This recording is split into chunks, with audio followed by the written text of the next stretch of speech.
Bible పండితులు ఏమంటారంటే, గర్భఫలం ఏహోయించు బహుమానం అంటే ఆడబిడ్డలు. వాళ్ళు బహుమానంగా ఇచ్చింది మనం వేరే వాళ్ళకి బహుమానంగా ఇచ్చేయాలి. కుమారులు యెహోవా అనుగ్రహించు స్వాస్యం అంటే ఎప్పటికీ ఉండేది స్వాస్యం. ఈ రెండు విషయాలు కొంతమంది అట్లా చెప్తారు, ఇట్లా చెప్తారు. ఇంకొక విషయం ఏమన్నదంటే, అక్కడ దేవుని వాక్యంలో మనము గుర్తుపెట్టుకోవాల్సిన విషయం ఏమంటే, యెహోవా ఇల్లు కట్టించని ఎడల దాన్ని కట్టువాని ప్రయాస వ్యర్థమే, యెహోవా పట్టణమును కాపాడని ఎడల దాన్ని కాపాడు ఎడల దాన్ని కావలి కాయవారు మేల్కొనుట. మీరు వేకునే లేచి చాలా రాత్రి అయిన తరువాత పండుకొనుచు కష్టార్జితమైన ఆహారం తినుచుంట వ్యర్థమే, తన ప్రియులు నిద్రించుచుండగా ఆయన వారికి ఇచ్చుచున్నాడు. అంటే దేవుడు సహాయం చేయకపోతే ఏమీ చేయలేమని దాని భావం. దేవుడే కాపాడకపోతే 100 మందిని కాపలా పెట్టుకున్నా ఏమీ చేయలేము. ఇందిరాగాంధీకి కాపలా పెట్టుకునింది సెక్యూరిటీ గార్డ్ ఇద్దరిని, వాళ్ళే గాలి చేసినారు. దేవుడు కాపాడకపోతే ఎవరు కలుస్తారో తెలియదు, ఆపద ఎట్టొస్తుందో తెలియదు. కాబట్టి ఈ దినాన్ని మనము దేవుడు సహాయం చేసినాడు కాబట్టి ఈరోజు తన ప్రియులు నిద్రించుచుండగా ఆయన వారికి ఇచ్చుచున్నాడంటే ఏమి, వారి పనులు వాళ్ళు చేసుకుంటే దేవుడు వాళ్ళని ఆశీర్వదిస్తా ఉంటాడు. నిద్రపోతా అంటే పండుకొని ముసుగు అనుకొని నిద్రపోతా అంటే ఇస్తాడని కాదు.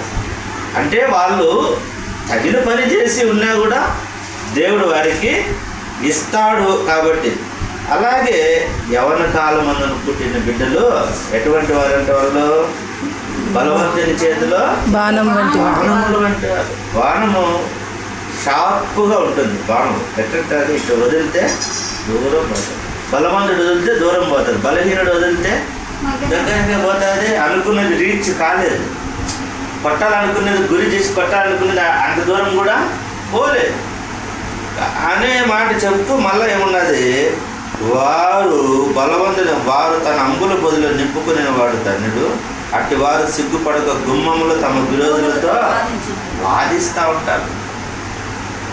వాళ్ళు విరోధులతో వాదిస్తూ ఉంటారంటే సాతాను శక్తులతో వాళ్ళు పోరాడుతారు.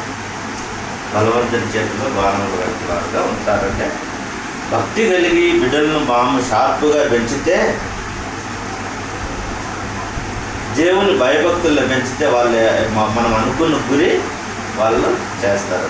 కానీ మనకు ఆ అధ్యాయం అంతా ఎందుకు చదివించినానంటే ఇంట్రడక్షన్ కోసం చదివించాను. మనకు కావాల్సింది ఏంటి దీంట్లో అంటే 3వ వచనం ఏముంది, కుమారులు యెహోవా అనుగ్రహించు స్వాస్యము, గర్భఫలం యెహోవా ఇచ్చు బహుమానం. దేవుడు గర్భఫలాన్ని ఇచ్చినాడు, బహుమానంగా ఇచ్చాడు, స్వాస్యముగా కుమారుని ఇచ్చాడు. ఆ కుమారుడు మనం ఎలాగ పెంచాలంటే, మనము షార్ప్గా బాణం ఏ విధంగా తయారు చేస్తామో అట్లా తయారు చేయాలి. బాణం పని ఎట్లుంటుంది, చూరికి షార్ప్గా ఉంటుంది, మొద్దుగా పెంచకూడదు, హుషారుగా పెంచాలి, షార్ప్గా పెంచాలి. దేవుడు ఇచ్చిన ఆయనకు కృతజ్ఞత కలిగి మరి దేవుడికి మనం వందనాలు చెల్లించే వారిగా ఉండాలి. అందుకే లూకా సువార్తలో 1వ అధ్యాయం 47-49 చూస్తే ఆమె ఏమంటారంటే, సర్వశక్తి మంతుడు నాకు గొప్ప కార్యం చేసిన కనుక 1వ అధ్యాయము 47-49 అన్ని తరముల వారు నన్ను ధన్యురాలు అనుకుంటారు. అన్ని తరాల వారు ఏమనుకుంటారు,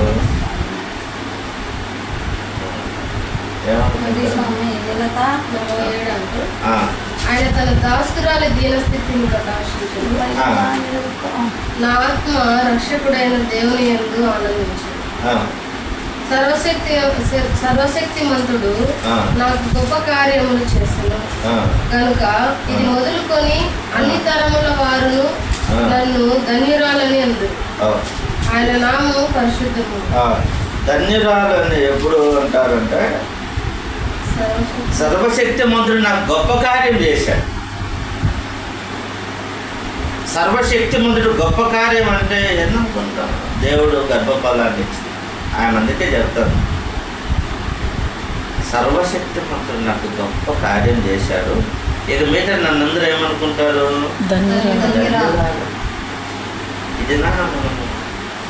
ఆయనమ్మకు దేవుడు సంతానాన్ని ఇచ్చి ధన్యురాలుగా చేశాడు. నేను ధన్యురాలు, నాకు దేవుడు దయచేసినాడు. నాకు దేవుడు నాకు కుమారుని అనుగ్రహించినాడు. అలాగే మరి వాళ్ళ స్వర్ణమ్మ కూడా నాకు మనవన్ని ఇచ్చారు. పిల్లలు చూడడం ఆశీర్వాదకరం.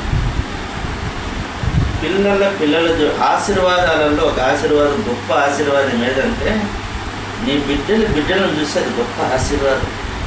ఆ 28వ కీర్తనలో ఉన్నారు చూడండి, ఆడే పక్కన 128వ కీర్తనలో 4 వచ్చింది. యెహోవాను భయభక్తులు గలవాడు ఇలాగ ఆశీర్వదింపబడును. సీయోనులో నుండి యెహోవా నిన్ను ఆశీర్వదించును.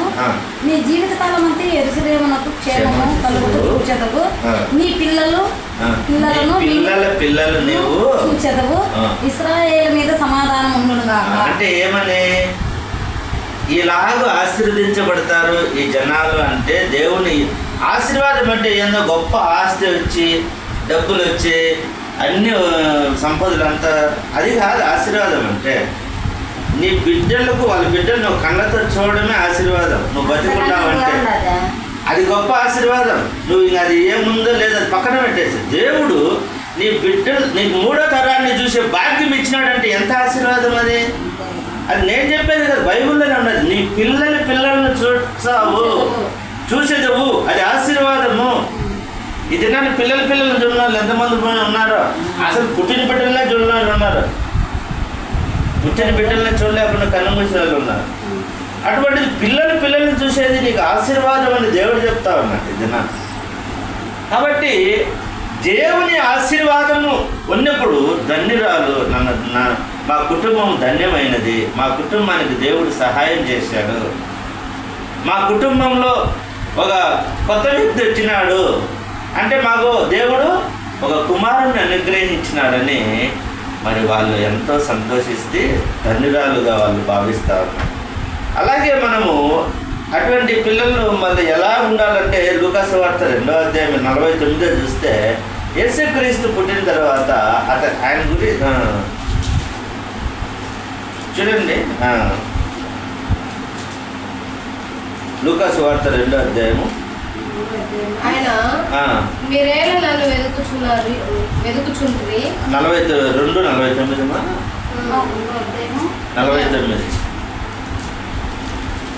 2వ అధ్యాయం 49 అదేనా?